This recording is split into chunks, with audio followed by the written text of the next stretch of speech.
What's up, everyone? This is going to be a quick video. We'll do a quick preview of game two, talk about what to expect tonight. I expect Boston to come out firing. Um, but just a quick recap on game one.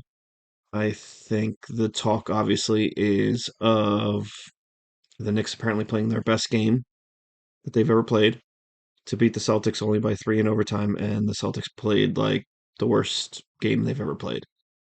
So obviously, the Knicks have no chance in the series still. The Celtics are going to make 33s a game, and the Knicks have no chance. But because that's what the media will lead you to believe. The only reason the Knicks won is because the Celtics missed a bunch of threes. Um, Now, reality. Reality is both teams did not play well. The Celtics obviously missed a bunch of threes, but that is their game.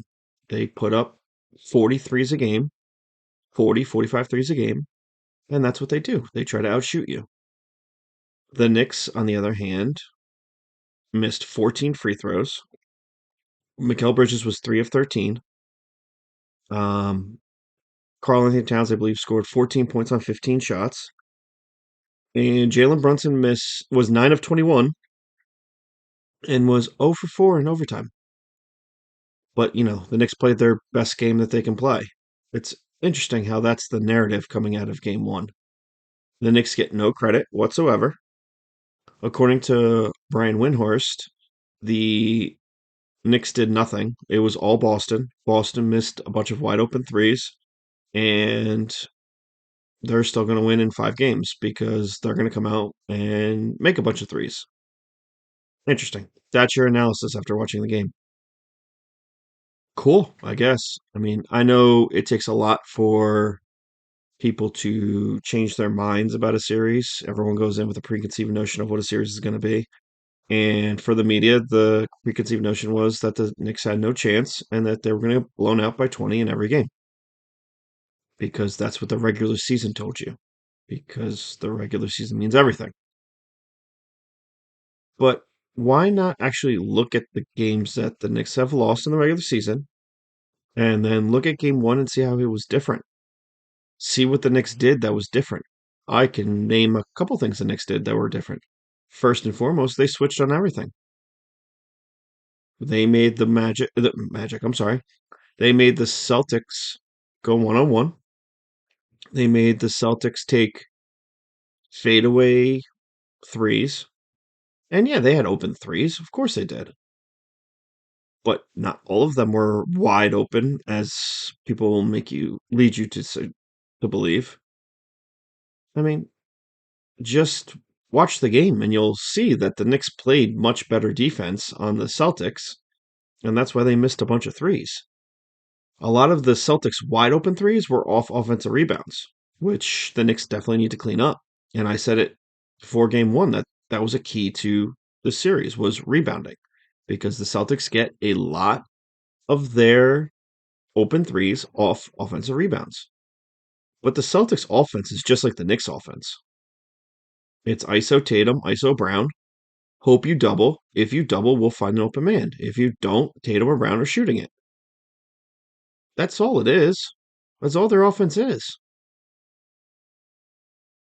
The way the Celtics beat teams is their avalanche of threes. Then they get up by 20 and the game's over, especially in the regular season. Yeah.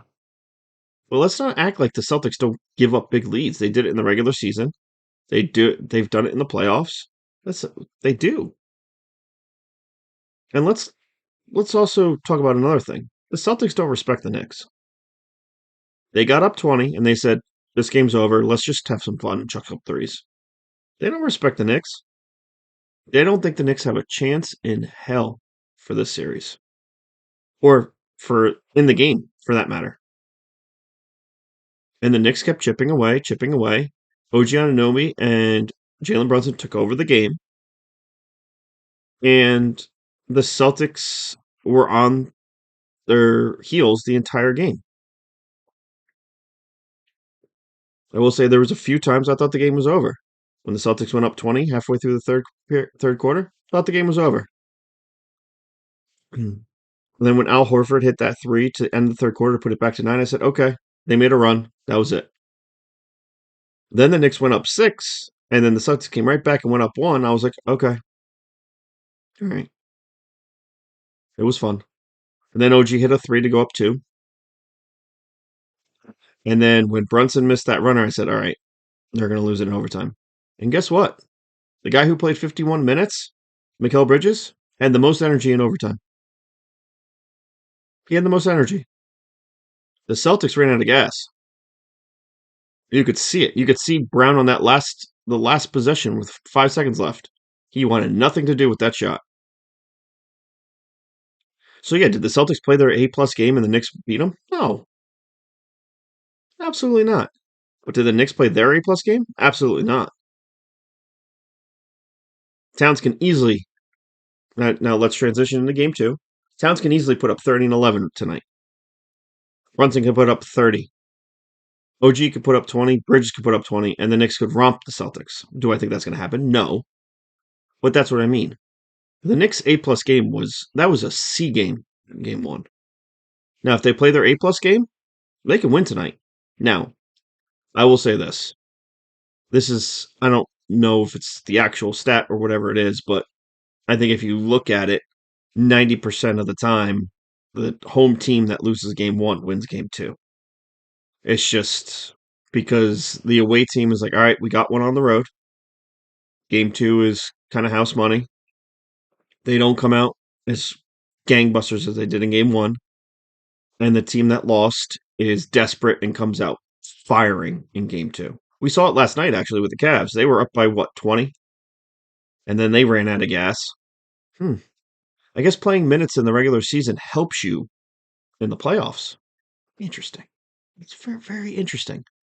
The minutes police, a little bit of a tangent here, but the minutes police complain about Tibbs and all that, and I get it. They're up 30 and Tibbs leaves the start in the game. I get it. Plays 7 guys in certain regular season games. I get it.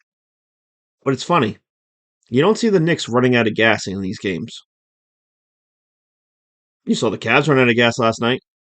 Can you imagine if Jalen Brunson had 3 starters missing and he only played 35 minutes in a playoff game and was gassed? Could you imagine that? No, never. He would have played 45 minutes last night if that was him on the Cavs. Instead, Mitchell plays 35 minutes and is gassed. Now, he played a hell of a game, 48 points. He was all over the court, but still, 35 minutes? He played 31 in game 1. I mean, are you kidding me? And you're 0-2? Mitchell should have played 48 minutes last night. That's I'm sorry, that's ridiculous. You don't coach the playoffs like the regular season. Okay, tangent over. But on to game 2. So things I'll be looking to see what the Knicks do. I think that they're going to have to rebound better. That's for game 2 and moving on in the series. They have to rebound better. I know they're switching and they're getting out of place and stuff like that. You got to rebound better, and that takes all 5 guys. 2, continue to guard the 3-point line. If they're going to drive, let them drive. Because then they're playing your game. And the Knicks are one of the most efficient teams from 2. 3, you cannot let the others go off. Don't let Derek White go off. Don't let Drew Holiday go off. Porzingis is probably going to play tonight. Don't let him go off. Make Jaylen Brown and Tatum go one-on-one. Stay home on shooters and play the same defense. Let the Celtics adjust. Let them adjust. Remember, the Magic play the same way. Magic would have beat the Celtics in a couple more games. Maybe you would have taken that series to 7 if the Magic had any kind of offense, any kind of shooting. They had game 4. The Knicks have that shooting. The Knicks can play with them offensively. So if defensively you're making them not miss threes or not take threes, you're winning. Now, I expect the Celtics to come out. They're going to try to throw a haymaker in the first quarter. Try to get the crowd into it. See if the Knicks will stand it. See what the Knicks kind of energy they come out with. Are they coming out with, hey, let's let's kind of put a stake through the. Let's throw a hard jab at the Celtics. Let's throw a haymaker of our own and go up 2-0. Let's see if the Knicks come out with that kind of energy, or do they come out with the energy of, all right, we're up 1-0. We did our job. We stole home court. Let's get back to the Garden. We got 2 home games. To me, when you're playing a team like Boston, you got to go all out in every game. You can't give away a game. Go all out tonight and go for the win. Now, I want to talk about Deuce McBride real quick because he played horrible in the Detroit series, and I thought in game one he came out and gave him good minutes. 11 points, he hit some threes. We're gonna need that from Deuce tonight. Cameron Payne played 4 minutes. He's been awful. Is this a time to give DeLon Wright some minutes? Is it a time to give PJ Tucker some minutes? Maybe the bench is Deuce, Tucker, and Mitch. Is it a time to give Shamit some more minutes again? See if he has anything. This is a different series than Detroit. It's not as physical, a little bit more open. Is this a series that Shamit maybe can hit some open threes? I think those are the only options. I mean, I personally, I would go DeLon Wright, maybe a little bit with Deuce. See if they can create some havoc defensively with Mitch back there, and then play him with Towns and maybe OG or Bridges, and then see how that lineup can play. It's a lot of defense. Um, Something maybe you should try because Payne has not really been good the last few games. I know it's hard with only playing 4 minutes, 5 minutes, but he has not been good. The other thing is, can Josh Hart continue to make them pay for leaving him open? Because he made them pay. He grabbed a bunch of offensive rebounds. He hit a couple threes, and he was cutting, and he was finding that open space where he can make some plays. Will the Celtics start doubling Brunson? Now, if they start doubling Brunson, the corner three for Bridges and OG are going to be absolutely huge because Hart will come in that mid post around the free throw line, get the ball, and all of a sudden you're playing 4-on-3. If he can hit, if Bridges and OG can hit corner three, Celtics are in trouble because then they can't double Brunson. So that could be a strategy. I expect the Celtics to throw the kitchen sink at the Knicks. You wonder if they stick with the strategy of leaving Hart open because you know Towns is going to be aggressive tonight. He's coming off a bad game. You know he's going to be aggressive and not get into foul trouble early. If he is aggressive, the Knicks got a shot tonight. Remember that when he went out, the Knicks were up by 1, and then they were down 16 at halftime because they had to play Precious Achua. So if Towns can stay out of foul trouble and give them good minutes, give them 15, 16 points in the first half, huge, huge.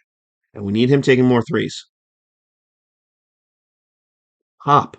He rolls too much and he sinks in too much. There's too many times where Brunson has the ball in the wing. He's got a mismatch and Towns is sinking in. No, pop out. If your guy goes to double, you got a wide open three. Hit it. You're the best 3-point shooting big man in the NBA. Do it. But really, that's it for game two. I think game two is gonna be a tough game. It's gonna be a tough one for them to win. Um, if they win tonight, though, there's gonna be some talk in Boston. But I think tonight's a tough game. But like I said, it's gonna be a short video. I think we're at like 15 minutes, so quick video. Just wanted to get some thoughts on game two, quick thoughts on game one. And then we're back at the Garden on Saturday, which I expect to be rocking, because this series at worst is going to be 1-1. It's going to be rocking. So hopefully the Knicks can get a win at home. I don't think they've won at home last, what, 3 games? Game 2 they lost. Game 5 they lost. So yeah, so the last 2 games they've lost at home. And they've won the last 4 on the road. So looking to make 5 in a row on the road. So we'll see. Maybe we're seeing a reincarnation of the '07 Road Warrior Giants. So we'll see. So enjoy the game tonight, guys. Like, subscribe, comment, and we'll come out with another video after game two. So here we go. 7 o'clock tonight, TNT. Let's go, Knicks.